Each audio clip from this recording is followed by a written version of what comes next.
Hi, it's great to see you all. Thank you, Lucy, for the introduction. And thank you, everyone, for being here tonight. It really is a pleasure to have you all here and also to have my friend Isaac here to share with us a bit about Venezuela.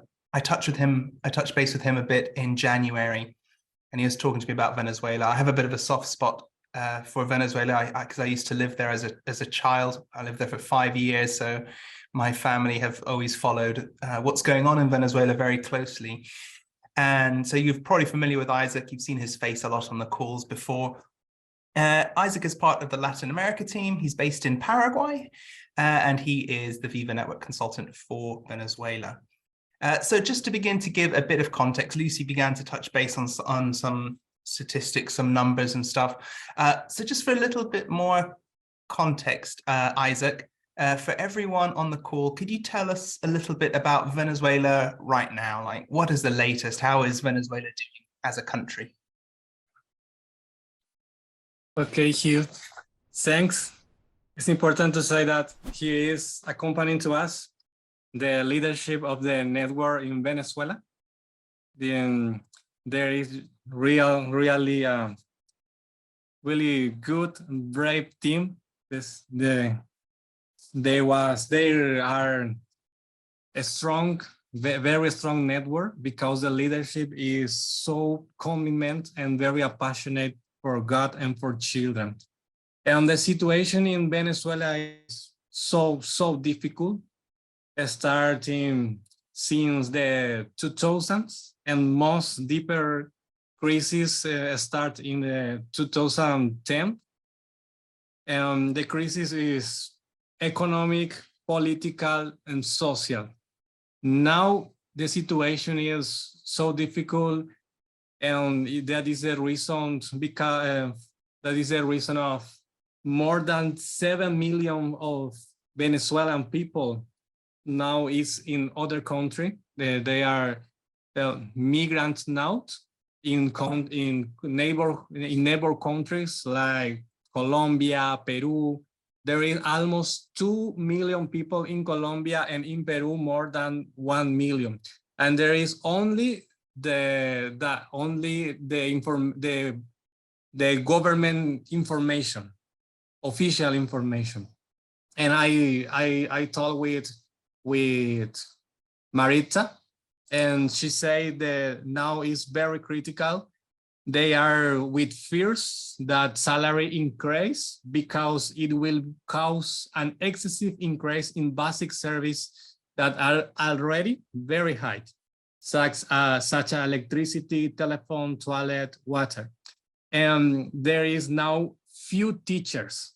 The school is now in a big problem because the teacher is leave the country. The teacher continue to leave the country, and the situation is really affect homes and of course children and adolescents who suffer menstruation, sexual abuse, abandonment, hunger, and school dropout. International, this is a very known situation, and they day by day are bringing assistance and very good programs for family, for children, for nutrition care, for education, learning, and protection too.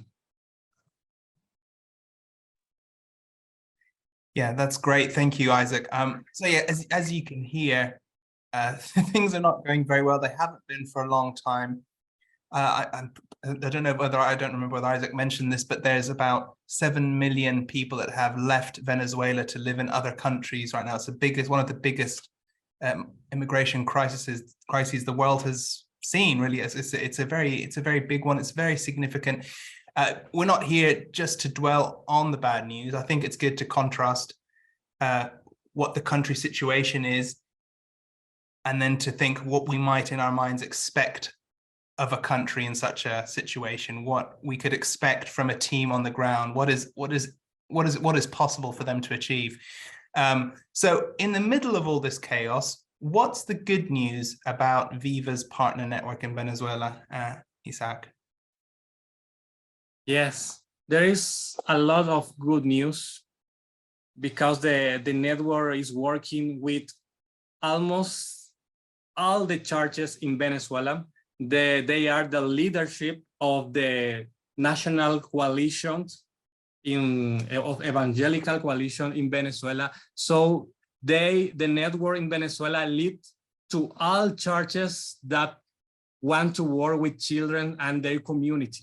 So they are now running programs as learning spaces, and there is a lot of good testimonies about children that start to read and to write with them.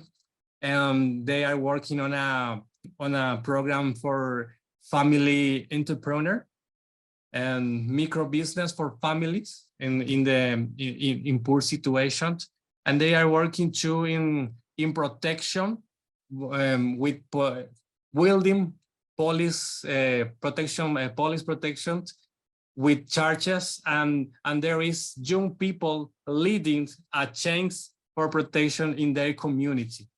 And they are working through the family tools of Viva, the Families Matter, and they are leading now a strong process of local in the city way, in a city network and a state network, because they are working in national level, but now they are strengthening their network from the city and the state. And there is a lot of leadership in the regional, in the city, and in the national level.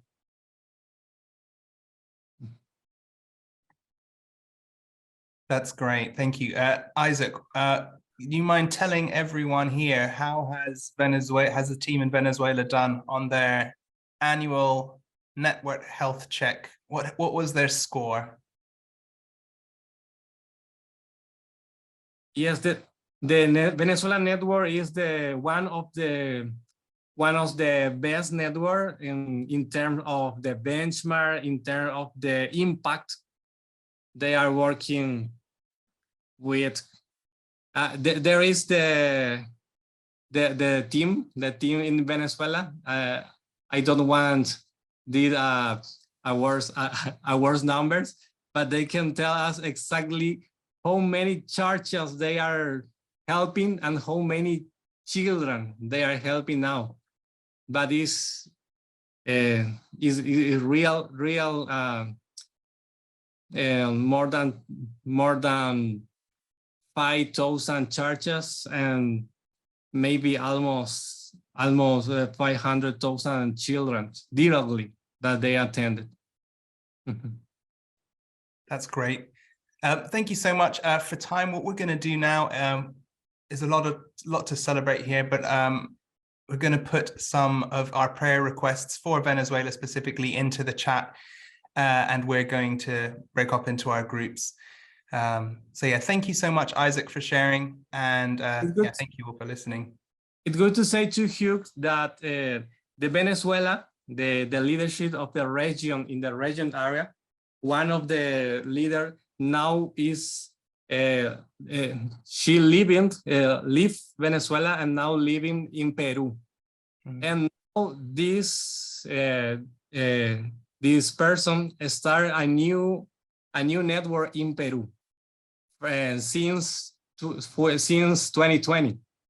She started a new network, and the network is like a child from Venezuela.